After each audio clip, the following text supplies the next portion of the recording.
dari kelompok 1 yang berisikan Adita Oktavia Putri, Rimas Ailing Dewi, dan Siwa Putotaka Yuni. Judulnya Perubahan Sosial Budaya. Tujuan pembelajaran pada hari ini ialah menjelaskan pengertian perubahan sosial budaya, mengidentifikasi faktor penyebab perubahan sosial budaya, menyebutkan bentuk-bentuk perubahan sosial budaya, dan menjelaskan jenis-jenis perubahan sosial budaya. Ada yang tahu nggak apa itu perubahan sosial budaya? Perubahan sosial budaya adalah pergeseran atau peralihan dalam kehidupan masyarakat yang mencakup nilai-nilai, norma, pola perilaku, dan struktur lembaga kemasyarakatan. Perubahan ini terjadi seiring berjalannya waktu akibat interaksi, penemuan baru, atau pengaruh lingkungan. Dan ada juga beberapa faktor penyebab perubahan sosial budaya. Yang pertama, penemuan baru. Yang kedua, perubahan jumlah penduduk. Dan yang ketiga, konflik sosial. Dan yang keempat, pengaruh kebudayaan luar.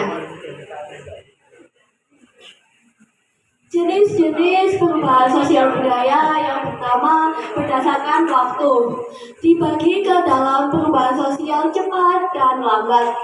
Berdasarkan cakupan, dibagi ke dalam perubahan kecil dan besar. Berdasarkan perencanaan, dibagi dalam perubahan yang direncanakan dan tidak direncanakan. Berdasarkan arah perkembangan, dibagi dalam perubahan progres dan regres. Contoh perubahan sosial budaya yaitu ada 3. Yang pertama bidang teknologi, yang kedua bidang ekonomi, dan yang terakhir bidang sosial. Dampak perubahan sosial budaya.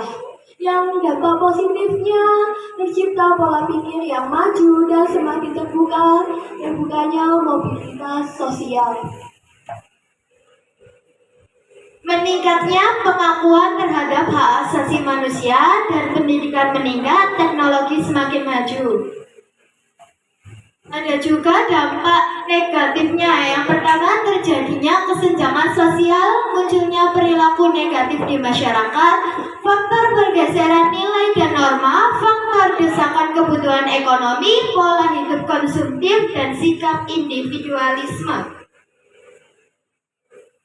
Nah, jadi teman-teman, kita sudah sampai ke kesimpulan. Jadi kesimpulan pada hari ini ialah mempelajari perubahan sosial budaya adalah bahwa pergeseran nilai, pola pikir, dan cara hidup masyarakat pasti terjadi secara terus-menerus karena didorong oleh faktor internal maupun eksternal, sehingga menghasilkan dampak positif berupa kemajuan dan dampak negatif berupa lunturnya nilai lokal yang harus disikapi secara bijak.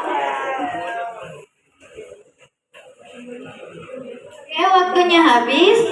Terima kasih telah mempelajari tentang perubahan sosial budaya. Semoga bermanfaat bagi kalian semua.